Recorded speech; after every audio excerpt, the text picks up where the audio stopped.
Partners for Black Liberation came together, and United We came out and said, we do not want this occupation. We want these troops out. We want ICE out. We want the all these FBI and Department of Homeland Security agents out of our neighborhoods. We do not want armed soldiers patrolling our communities, right? These National Guards who come in with assault rifles, walking through our neighborhoods. That's not safety. That's not what we want. And we really saw on Saturday that D.C. is united in making that clear. Wow. And it was, to me, I just had to be so taken by the smartness, just the brilliance of your planning. You started at Malcolm X Park. I love that. And marched straight down to the White House.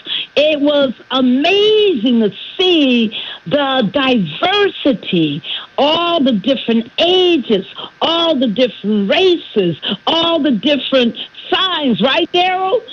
It was just amazing to see the energy, the passion. I mean, it was so crowded, people could barely move at times. We were watching that amazing march.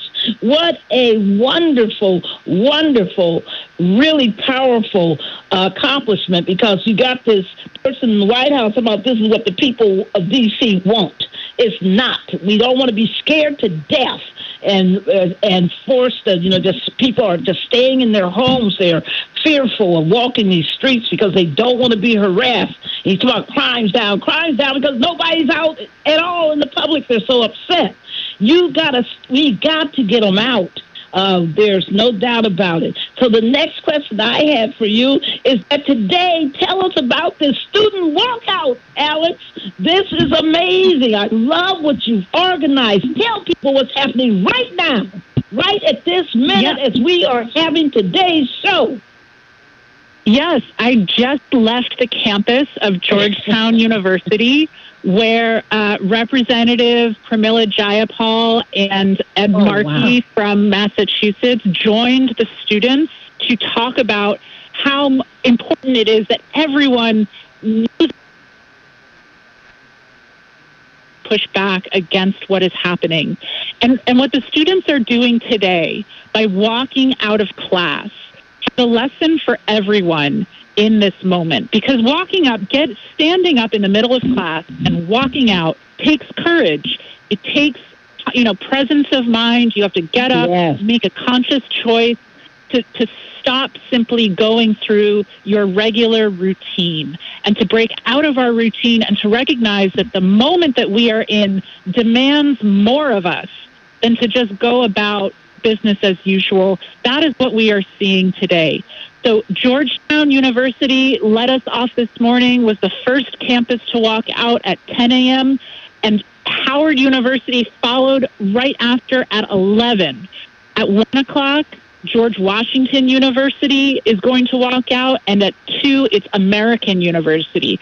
D.C. is very lucky to have, such a rich diversity of universities here. Those are not even all of the universities that are based in the District of Columbia, but we know for those big universities, those big private universities in particular, they are built on D.C. being an attractive city that students want to come to, and their business model is based off that. They feature D.C. in their brochures, in all of the student materials that they use to attract students to these universities. And one of the things that we are making clear today is that if these universities are going to include the District of Columbia as part of their business model, they have to be in solidarity with the District of Columbia, with the people of D.C. right now, that they cannot continue to be in our communities if they are not in solidarity with our communities. So the students who have been leading this effort, and there are some incredible, courageous, brilliant students who are speaking today and organizing their fellow students for these walkouts. They are calling on the universities to protect dissent on campus. We have seen some of these universities already, especially last year, as some of the protests that happened around Palestine, crack down on protests and penalize and punish students who were exercising their First Amendment rights on campus. And we know that the universities, like we have seen with Columbia, are going to feel pressure from this administration to silence dissent on campus. And so the students today are really calling on the universities to not do that, to recognize the fundamental right of exercising First Amendment rights on campus, and then to join the effort for a free DC, to push back against this occupation by this president, because we know that if the District of Columbia as a whole is sick and is struggling with unemployment like this president is causing, and can't have, the education programs that we need because of this president's agenda, we know that if DC suffers, these universities will suffer. And so we need them to help us in this struggle.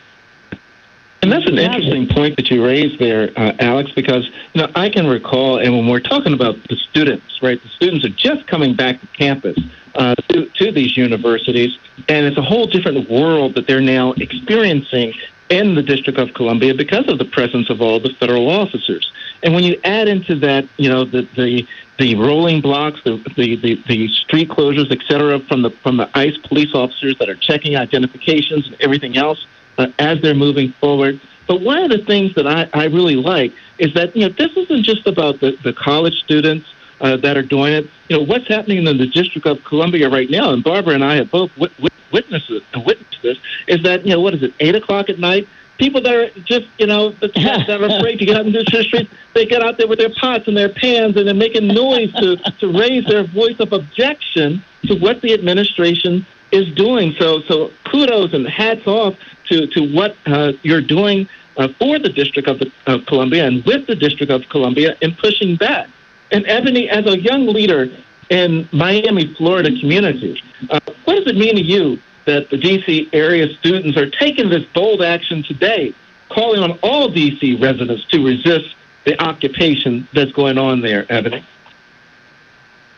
I think it is so encouraging that we are showing the world that we can protect our rights. We know that what's going on, this is not optional. We have a stake in this, and just having military involvement on our home ground, come on, no. It's triggering. There are rules that are being broken, and I am so proud of the other young leaders, those students, and the community that's going out and walking out. This day of action is just another way of igniting this country that we need to take charge. We need to make change. We need to assemble. We need to keep the right to protest. So I'm just encouraged, I'm ignited, and I'm just excited to see what other cities are going to get involved. Wow. And Donald Hart, the NAACP Florida, just held your annual convention.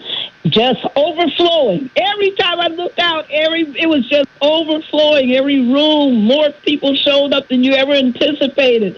It was just, people were ready. They were feeling that call. And one thing that we did on Mighty Saturday, when we gave the final tribute to your amazing, outgoing president, Adora Obi Imwezi, folks in the audience. Now, we're in Florida, folks. We're in Orlando is where I'm describing. But when Daryl and I ended our tribute to Adora, we shouted out, "Free DC, free DC, free DC." And people in the audience, chanted, but also you could just tell they were so moved by it. How did you feel, Donald Hart, at that moment? With you saying that right now, I'm getting those same chills on my body right now like I did that night. Just to watch the people stand up and scream and yell the way they did, with the fist balled and pumping up in the air, saying those multiple times, just that chant, and that's what we need. We got to be able to go back to let people know how we feel. black, brown people, all of us, we got to unite and come together and stop saying, this is not my fight. This fight is for all of us, no matter where we are located. If we all unite, then we have the most powerful voice there will always that you can have when you have to be in a struggle like this. Amen. Daryl? You know, that brings us over to what's on deck. You know, it's almost playoff time for baseball season. So what's on deck? Reverend Wilson, you're on deck. You're on deck. Chicago is on deck for what President Trump is about to do. You know, he's made this announcement that ICE is poised to launch Operation Midway Blitz, whatever in the world that means. You know, there were major protests this weekend all over Chicago. You're right in the midst of it. Share with us, Reverend Wilson, what in the world is going on in Chicago, and how is Chicago preparing? Well, thank you so much for asking the question. One of the things that we've done is formed coalitions across race, gender, and ethnicity. And so we have every faith tradition has been meeting every day in preparation for the possibility of the deployment of ICE and or federal troops. Coalition that we've had 3 events so far. We've had 2 press conferences, one yesterday and one last week, and we've done a series of trainings. What are your rights? What should you do? How should you behave if and when?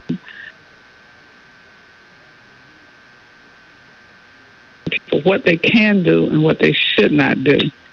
The first event we had was a faith event outside of the federal building in Chicago at 219 South Dearborn.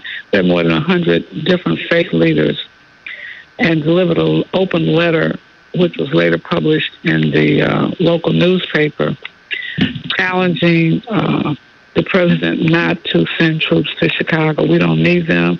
We want resources, not troops. And so just yesterday, we had another faith gathering, and it included Native Americans, African Americans of all our different denominations, Jewish members, Jewish people of faith, Muslims, all of us saying we have faith over fear. We're standing together, united. So what we've done is begin to coalesce in ways that we've not united in really years before. Mm-hmm. And we have a communications team. So every day we get daily updates. We have calls every morning at 8:00 from our communications team that shares with us the actions that are proposed, but also how the media is covering it and what's happening next. We have about 100 and different people from state and city government, community, philanthropy, faith-based, who are part of this. And we get reports of what ICE teams are doing, for example, in surrounding suburbs, Maywood, Archer Heights, Waukegan, so that we kind of know where they're going, because, all of this is like stealth. They don't announce it. They just show up.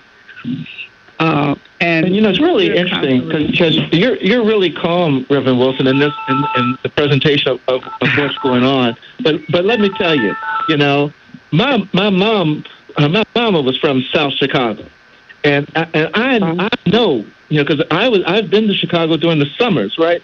I know that Chicago attitude when somebody's coming in town doing something that they ain't supposed to be doing, and Chicagoans are ready to stand up.